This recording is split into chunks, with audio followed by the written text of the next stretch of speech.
Ya, shalom Bapak Ibu Saudara sekalian terkasih dalam Tuhan. Hari ini kita sama-sama belajar mengenai firman Tuhan ya. Oke, setiap orang pastinya punya kriteria hal yang berharga dalam hidupnya ya.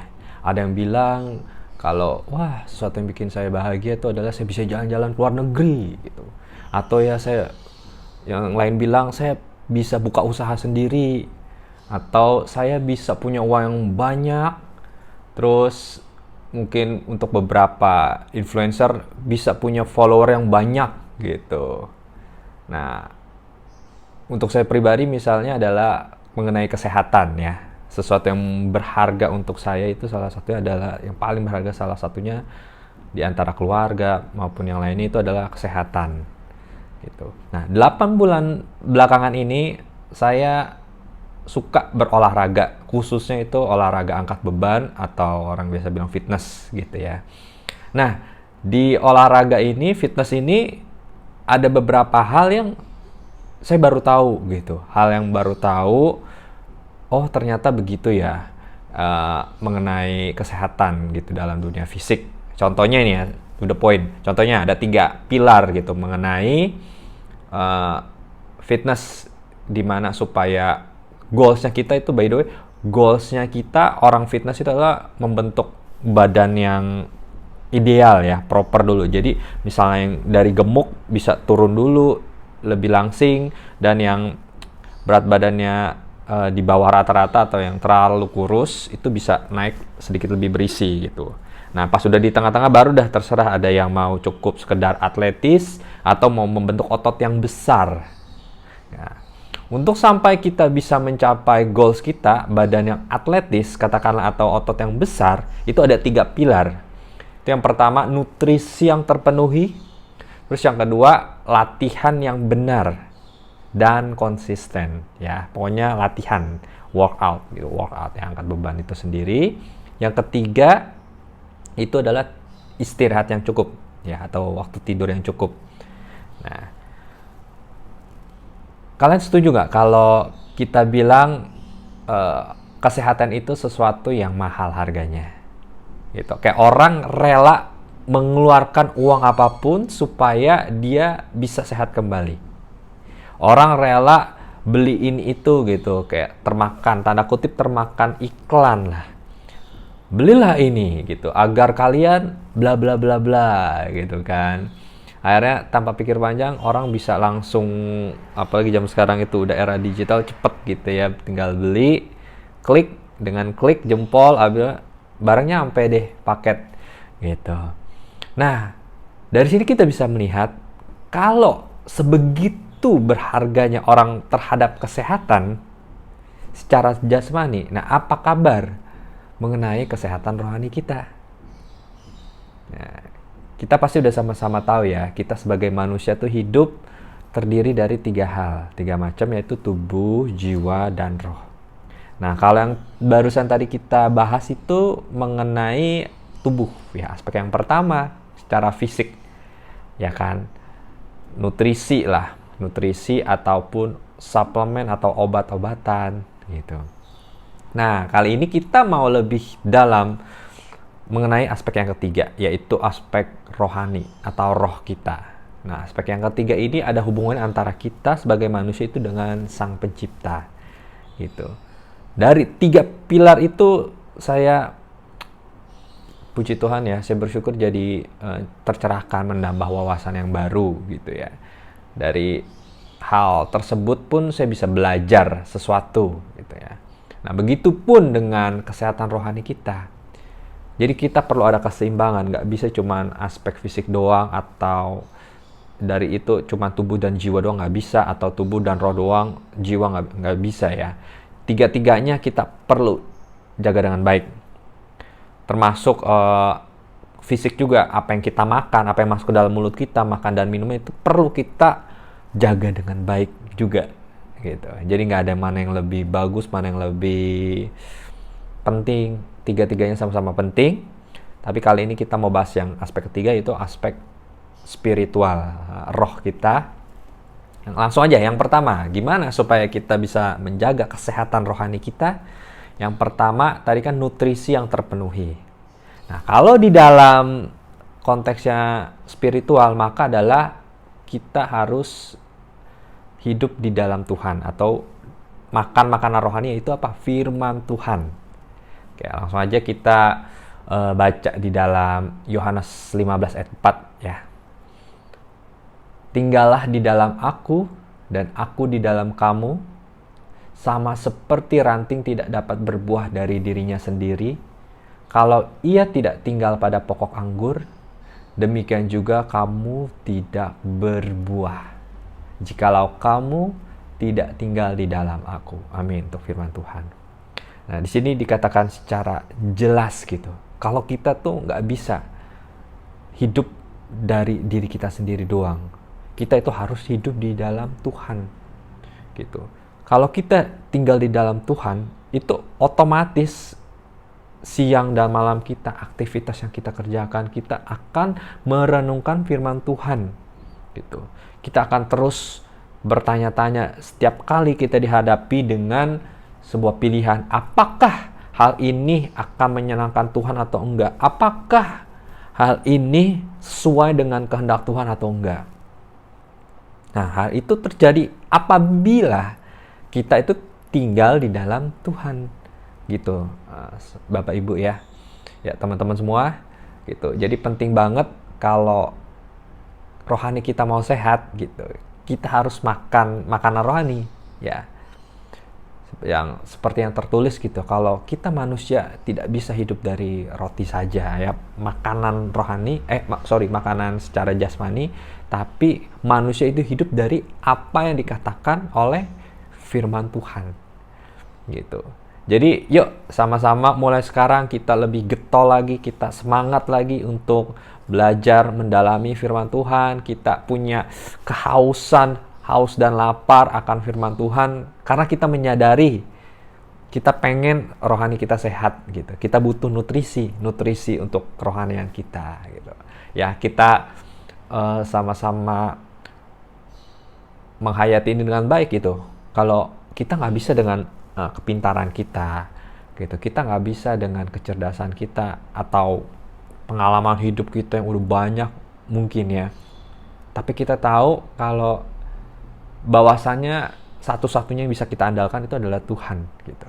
Nah, di saat kita bisa menyadari kalau kita tuh nggak bisa hidup tanpa Tuhan, kita benar-benar bergantung sama Tuhan. Nah, itu merupakan indikator yang bagus. Artinya kita itu tinggal di dalam Tuhan. Gitu, oke? Itu untuk poin yang pertama, nutrisi yang terpenuhi ya. Kita hidup di dalam firman Tuhan. Yang kedua, latihan yang benar dan konsisten. Jadi dalam dunia fitness, ini saya baru tahu ya, kalau kita mau membentuk massa otot yang lebih besar, itu kita membutuhkan beban atau bobot barber yang lebih berat lagi, gitu. Jadi rumusnya gini, gampangnya gini. Otot yang besar sama dengan beban yang lebih berat, gitu. Jadi kalau kita, kayaknya susah, bebannya terlalu berat, udah gue nggak mau naikin beban, ya udah, ya nggak apa-apa. Tapi yang terjadi adalah ya otot kita itu nggak akan semakin besar. Jadi cuman sebatas, misalkan cuma sebatas 5 kilo aja untuk satu tangan gitu ya. Ya udah, mentoknya di situ. Tapi apabila kita berani untuk mendobrak ketakutan kita berani mendobrak hal-hal yang membatasi kita, gitu. Dari 5 kilo, emang sih saat ini saya belum bisa. Tapi saya yakin apabila saya gigih dan saya bersabar, gitu, dan intinya pantang menyerah, saya pasti bisa, gitu. Dari 5 kilo pelan-pelan naikin 6 kilo, naikin 7 kilo. Nah, otomatis beban yang berat, rumus yang tadi, beban yang berat tadi, yang tadinya kita hanya di sini massa ototnya, dengan kita menaikkan beban yang berat tersebut, maka massa otot kita pun ikut meningkat, gitu. Otot kita makin besar, gitu. Nah, korelasinya apa dengan kerohanian kita? Korelasinya adalah respon kita terhadap permasalahan hidup. Itulah yang membuat kita semakin kuat. Itulah yang membuat iman kita semakin kuat, mental, tanda kutip, otot rohani kita semakin kuat, gitu. Jadi bisa kita korelasikan ya, atau konversikan beban atau permasalahan hidup yang berat sama dengan otot iman yang semakin kuat. Gitu. Amin ya. Bapak, Ibu, dan teman-teman sekalian gitu. Seperti yang dikatakan di Yohanes 1 ayat 9, bukankah telah kuperintahkan kepadamu, kuatkan dan teguhkanlah hatimu. Gitu. Janganlah kecut dan tawar hati, sebab Tuhan Allahmu menyertai engkau kemanapun engkau pergi. Nah, di kalimat yang di awal itu, bukankah telah kuperintahkan kepadamu, kuatkan dan teguhkanlah hatimu. Nah, kuatkan dengan teguhkan hatimu. Saya mau tanya, ini kira-kira tugasnya siapa ya? Tuhan yang melakukan atau tugasnya kita? Tentunya tugasnya kita ya.